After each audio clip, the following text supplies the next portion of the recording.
상하이에 이어 베이징까지 봉쇄될 수 있다는 우려가 커지며 어제 중국 상하이 지수는 2020년 7월 이후 21개월 만에 처음으로 3,000선이 붕괴됐습니다.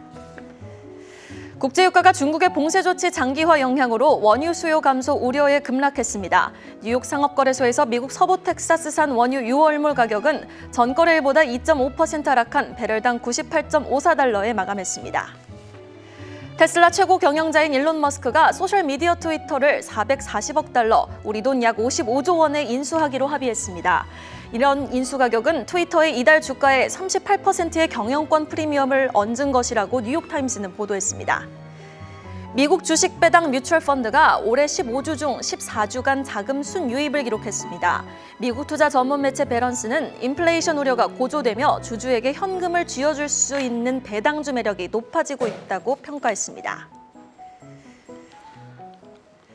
먼저 간밤 가장 뜨거웠던 소식은 이 일론 머스크가 트위터를 440억 달러에 인수한다고 합의했다라는 소식이 들려왔다는 거죠. 현지 특파원 연결해서 자세한 소식 알아보도록 하겠습니다. 신윤규 기자 연결되어 있죠? 네, 자세한 소식 알려주시죠. 네, 트위터 이사회가 공식 발표를 통해서 일론 머스크 CEO의 인수 제안을 받아들이겠다고 밝혔습니다. 총 440억 달러, 우리 돈 55조 원에 달하는 빅딜인데요. 계약 조건에 따라서 트위터의 기존 주주는 거래가 완료되면 주당 54.2달러의 현금을 지급받게 됩니다. 오늘 트위터의 종가가 51.7달러였고 그동안의 이 트위터 주가 추이를 살펴보면 적어도 지난해 11월 이후에 트위터 주식을 사서 보유하고 있는 투자자들은 확정 수익을 볼 수 있게 되는 셈입니다. 그리고 인수 계약이 아마 올해 안에 마무리될 것으로 월가에서는 관측을 하고 있는데 인수가 완료되면 트위터는 상장 폐지가 되고 일론 머스크의 개인 기업이자 비상장 기업으로 기업의 형태가 바뀌게 됩니다. 네, 사실 그동안 이 서학개미들이 가장 우려했던 부분은 이 테슬라의 대주주인 일론 머스크가 회사 주식을 팔아서 그만큼 트위터를 사면은 테슬라 주가에 좀 우려를 줄 수 있지 않을까, 출렁임을 줄 수 있지 않을까 이 부분이었는데요. 지금 시장에서는 어떻게 좀 파악이 되고 있습니까? 네, 우선 일론 머스크가 지난주에 미국 증권거래위원회 SEC에 제출한 신고 서류를 좀 살펴보면요. 이 전체 455억 달러에 달하는 이 자금 조달 계획, 인수자금 가운데 255억 달러를 돈을 빌려서 대출로 조달하기로 했습니다. 이 가운데 125억 달러, 그러니까 우리 돈 15조 원 이상이 테슬라 주식을 담보로 한 주식담보대출액입니다. 그리고 추가로 210억 달러를 지분금융, 에쿼티 파이낸싱으로 조달을 하겠다고 밝혔는데 이 지분금융이라는 거는 보통 주식을 발행을 하거나 아니면 지분권을 통해서 자금을 조달하는 그런 방식을 말합니다.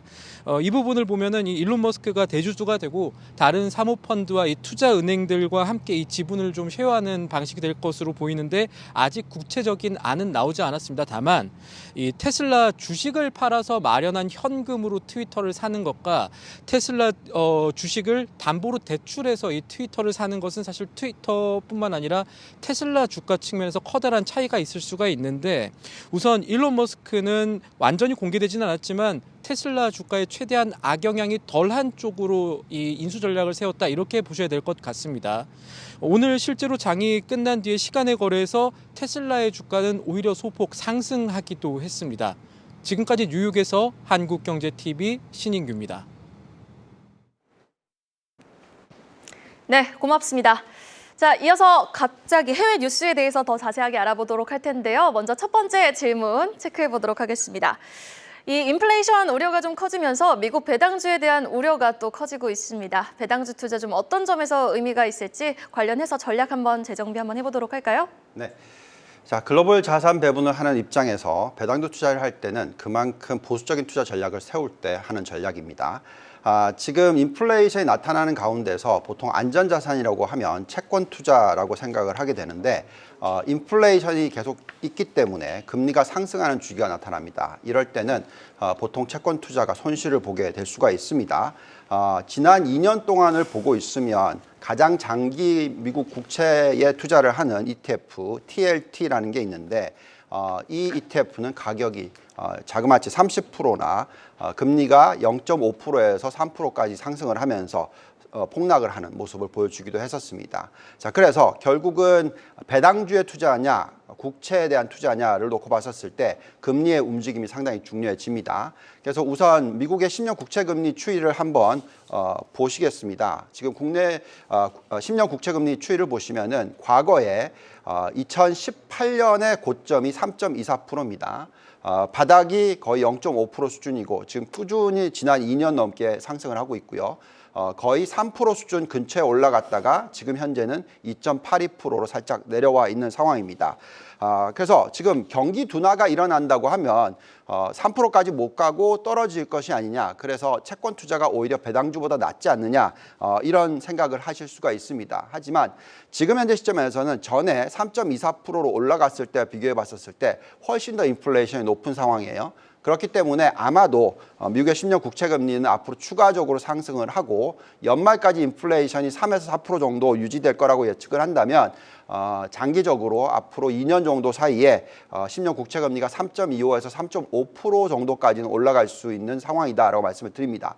자, 그렇게 되면은 채권 투자보다는 주식 투자가 더 낫다, 특히 배당주 투자가 더 낫다라고 말씀을 드리는데요.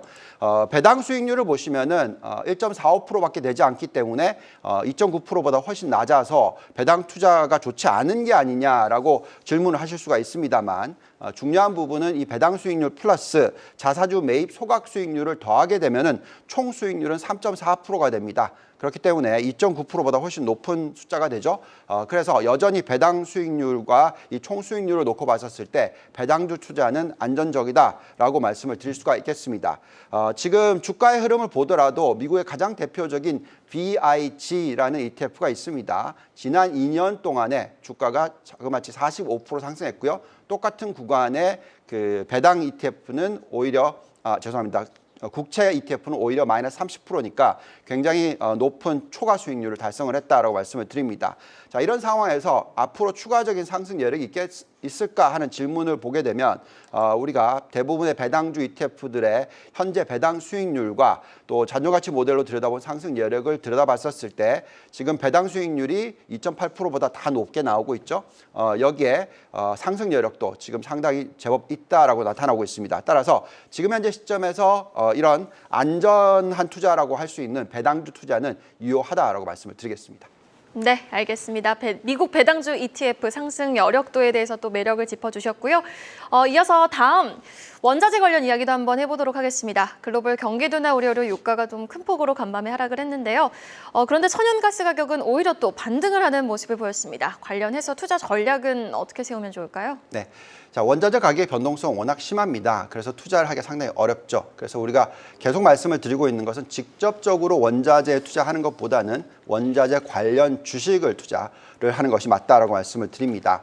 자, 우선 유가의 흐름을 놓고 보시면은 러시아 경제 제재가 지속되고 있기 때문에 공급망의 불확실성이 여전히 있어서 고공행진을 하고 있습니다. 계속 상승하는 추세를 보였었고 일시적으로 전쟁이 일어났었을 때는 126달러까지 WTI 기준으로 올라가기도 했습니다. 그렇지만 지금 보시면 상승과 하락을 계속하면서 변동성을 크게 만들어가고 있고요.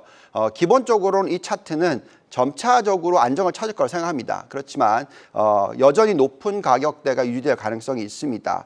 따라서 지금 1970년대, 80년대처럼 오일 쇼크 시대처럼 유가 관련주를 다 투자를 하고 적극적인 투자를 하는 전략은 삼가하지만 그래도 일정 부분에 대한 투자는 필요하다라고 말씀을 드리고 있습니다. 특히 이 천연가스 가격을 놓고 말씀을 드리면 기본적으로 계속적으로 상승할 수 있는 가능성이 충분히 있다라고 생각이 듭니다. 그 이유는 아무래도 이제 유럽 쪽이 신재생 에너지 중에서 청정 에너지 중에서 천연가스를 포함하는 그런 얘기가 나왔고요. 러시아산 천연가스를 수입을 하지 않으려고 하는 노력, 여기에 따라서 또 미국의 천연가스를 수입하는 그런 과정이 일어나고 있습니다. 자, 천연가스 가격은 연초에 3.7불대에서 지금 많이 올라가서 8불대까지 올라갔었고 다시 떨어져서 6.5불대까지 떨어졌지만 다시 지금 또 반등을 하고 있습니다. 기본적으로 이쪽에 대한 수요는 여전히 앞으로 높을 거라고 생각하고 있고요. 천연가스 부분에 있어서는 가정용으로는 냉난방,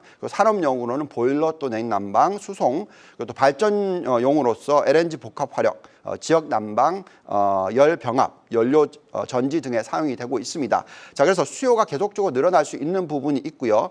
여전히 유럽 쪽에서에 대한 수요가 높을 것이기 때문에 미국의 천연가스 회사들에 대한 투자가 중요하다고 말씀을 드리고 있습니다.